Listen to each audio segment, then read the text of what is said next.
बिस्मिल्लाहिर्रहमानिर्रहीम। ईमान, अल्लाह पर ईमान, ये हमारी जिंदगी का वो असासा है कि जिसका कोई मुतबादिल और नेमुल बदल नहीं है। ईमान क्या चीज है? हम में से बहुत सारे लोग ईमान के मुतालिक वो इल्म और उतना इल्म जो होना चाहिए और जिस कदर होना चाहिए न होने की वजह से ईमान के बारे में बहुत सारी चीजों से आगाह नहीं है। और जो शख्स ईमान के बारे में इल्म नहीं रखता या इल्म की कमी रखता है तो वो उसी कदर इल्म के लुत्फ से और ईमान की लज्जत से महरूम है। हमारी जिंदगी में ईमान क्यों जरूरी है? और ये ईमान उन लोगों के लिए जो ईमान का दावा करने वाले हैं, वो लोग जो ईमान कबूल करना चाहते हैं, और वो लोग जो ईमान रखते तो हैं लेकिन फिर भी कुछ शुकूक व शुबहात का शिकार हैं। उन तमाम लोगों के लिए ईमान की इस अहमियत को समझना जरूरी है कि ईमान की जिंदगी में अहमियत क्या है। इस सिलसिले में दो मिसालें आपके सामने अर्ज करता हूँ। पहली मिसाल ये है कि अगर आपके पास कोई सेल फोन है या कोई भी ऐसी डिवाइस है जो आपके बड़े काम, आप उसका इस्तेमाल करना चाहते हैं, उसके इस्तेमाल के लिए जब तक आप उसके फीचर्स के बारे में अच्छी तरह से नहीं जानेंगे तो आप उससे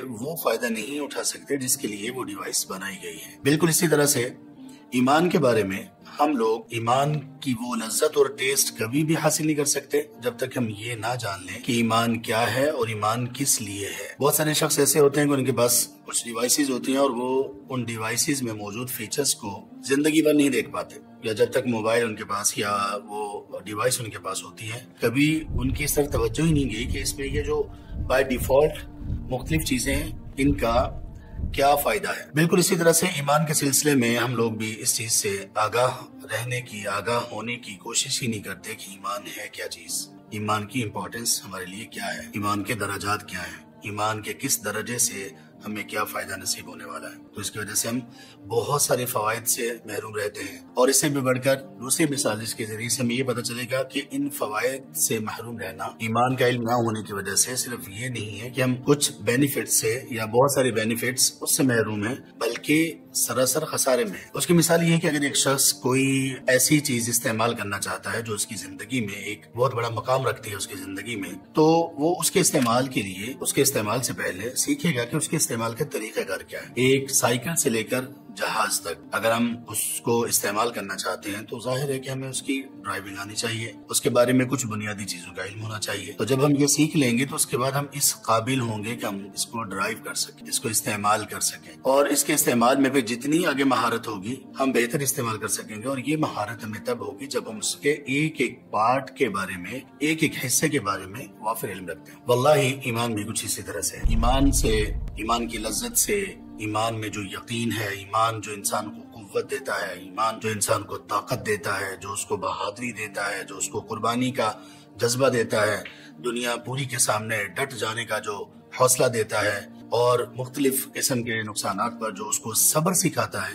ये तब तक हम हासिल नहीं कर पाते जब तक कि हम ईमान को सीखेंगे नहीं कि ईमान है क्या। तो इसलिए अगर आप मुसलमान हैं तो आपके लिए खुशखबरी है, अगर आप इस्लाम कबूल करना चाहते हैं, ईमान लाना चाहते हैं, तब भी आपके लिए खुशखबरी है कि आपने बहुत अच्छा रास्ता सिलेक्ट किया। लेकिन ये तमाम चीजें तब हो सकती हैं जबकि आप ये देखेंगे कि ईमान की मेरी जिंदगी में वैल्यू क्या है। ईमान की वैल्यू ये है कि अल्लाह सुब्हानहू व तआला ने इस दुनिया को जो पैदा किया और इंसान को जो पैदा किया, जिन्नात को जो पैदा किया, तो उसकी तख्लीक का मकसद और पर्पस यही ईमान है। अल्लाह सुब्हानहू व तआला ने इरशाद फरमाया सूरह ज़ारियात में सूरह नंबर 51 और आयत नंबर 56 में, अऊज़ु बिल्लाहि मिनश शैतानिर रजीम के बाद, वमा खलक़तुल जिन्ना वल इंस इल्ला लियअबुदून, मैंने जिन्नों और इंसानों को महज इसलिए पैदा किया है कि वो मेरी इबादत करें, मेरी बंदगी करें। और बंदगी क्या है? ईमान की बुनियाद पर अल्लाह सुब्हानहू व तआला की इताअत, अल्लाह सुब्हानहू व तआला की फरमाबरदारी। अल्लाह सुब्हानहू व तआला ने इंसानों में सबसे बरगुज़ीदा लोग जो पैदा किए उनको हम अंबिया और रसूल कहते हैं। अल्लाह ताला ने उनके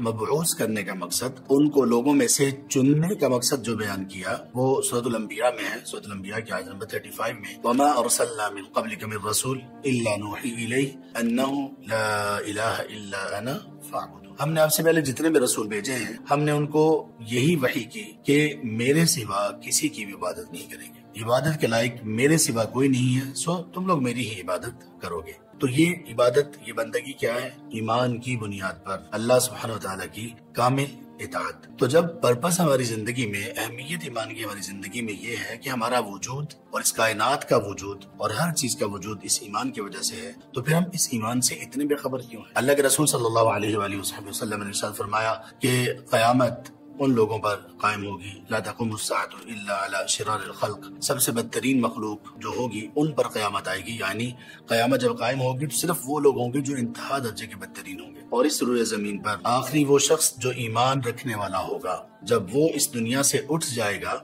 उसकी रूह कब्ज़ कर ली जाएगी, तो ये पूरी दुनिया का निज़ाम धर्म भरम कर दिया जाएगा और क़यामत कायम हो जाएगी। ये ईमान है जिसकी इतनी वर्थ है कि जिसकी वजह से ये आसमान और ज़मीन कायम है, जिसकी वजह से हमारा वजूद है, और जिसकी वजह से अल्लाह सुब्हानहू व तआला ने अंबिया और रसूल को मबऊस किया। तो फिर क्या हम इसको ऐसे ही बगैर इल्म के छोड़ सकते हैं? जब हम ईमान को इसी तरह से छोड़ देते हैं तो फिर क्या होता है? शुकूक व शुबहात, डाउट्स और बहुत सारी चीजें ऐसे दिल में घर कर लेती हैं जो हमें इस ईमान से दूर कर देती हैं। आइए ईमान को सीखना शुरू करें। ईमान सीखेंगे तो ईमान कबूल करेंगे, ईमान सीखेंगे नहीं तो ईमान की कबूलियत से पीछे रहेंगे। बारक अल्लाह फीक।